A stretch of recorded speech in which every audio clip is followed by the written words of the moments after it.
Live from the Mississippi Armed Forces Museum at Camp Shelby.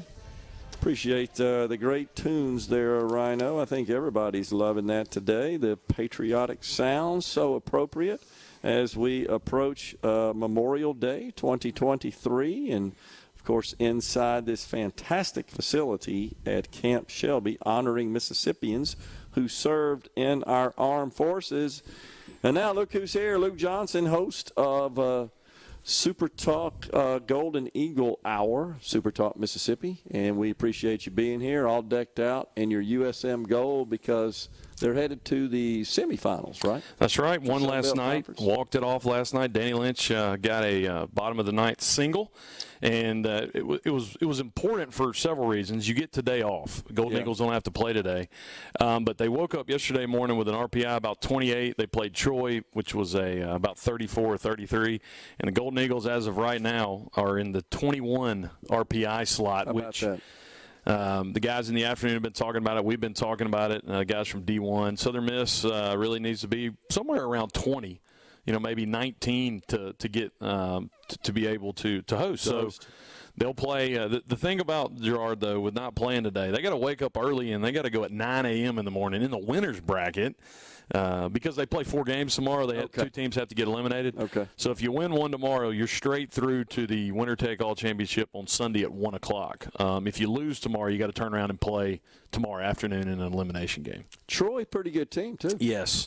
Shane Lewis, their left fielder, second in the country with 27 home runs. Yep. And somehow he went 0 for 4 last night with 3 strikeouts.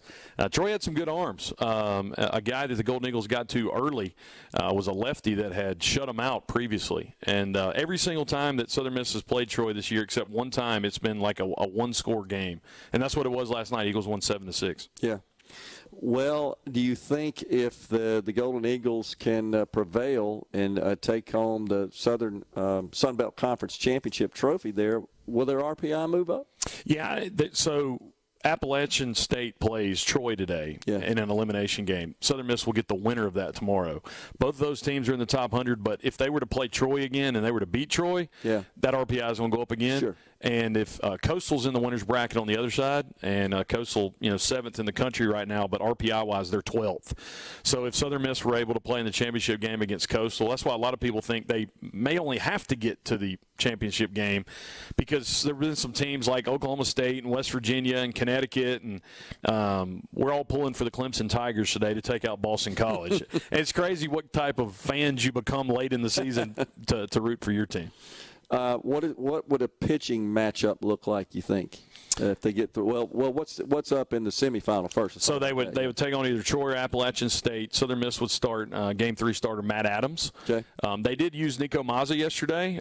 So if Adams runs into trouble, they'd probably throw a Will Armistead.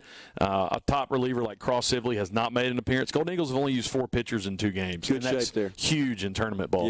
Yeah. It's the key.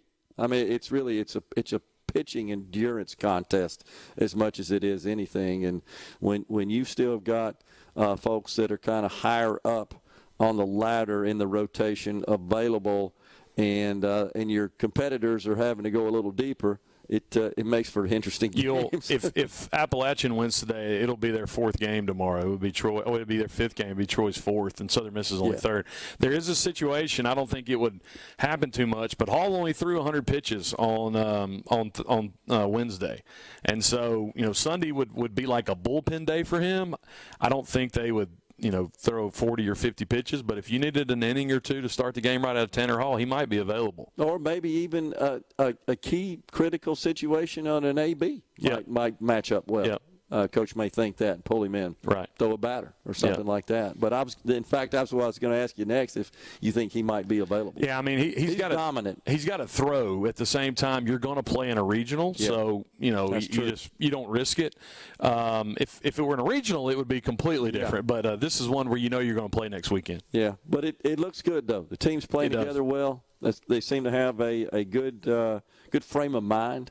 which is important when you're in tournament play like this. It's a lot of games in a short period of time. I think we should mention this. William Carey's still playing. They're in the World Series up in Idaho. But as far as on this level, Southern Miss's the only team left, and I think there's a whole lot of people in the state of Mississippi that want to see them get hot to send Scott on a run. I totally in agree. his last year. Totally agree. Let's get to Omaha. That'd be awesome, wouldn't it? It would be. And William Carey, how about that? Dr. Burnett told me yesterday he's headed to Idaho. Good stuff. He's going to watch the Crusaders. Good stuff. SuperTalk Hattiesburg's broadcasting those games. That's right. Fantastic. Luke, congratulations on all the success the Golden Eagles have had in baseball this year for sure, and I hope they pull it out. Thank you, Gerard. Yep. We'll see you soon.